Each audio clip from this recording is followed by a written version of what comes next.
রাসূল সাল্লাল্লাহু আলাইহি ওয়াসাল্লাম বলেন, যে ব্যক্তি আমার অনুসরণ করল সে আল্লাহরই অনুসরণ করল, আর যে ব্যক্তি আমার নাফরমানি করল সে তো আল্লাহর নাফরমানি করল। বুখারী হাদিস ২৯৫৭। আল্লাহ তাআলা আমাদের রাসূল সাল্লাল্লাহু আলাইহি ওয়াসাল্লাম এর সুন্নতের অনুসরণ করার তৌফিক দিন। ইসলামের প্রচারের জন্য ভিডিওটি শেয়ার, লাইক, কমেন্ট করে দেবেন।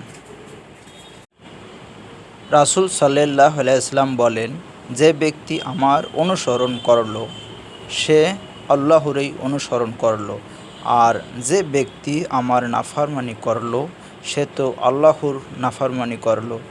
বুখারী হাদিস ২৯৫৭। আল্লাহ তাআলা আমাদের রাসূল সাল্লাল্লাহু আলাইহি ওয়াসাল্লাম এর সুন্নতের অনুসরণ করার তৌফিক দিন। ইসলামের প্রচারের জন্য ভিডিওটি শেয়ার, লাইক, কমেন্ট করে দেবেন।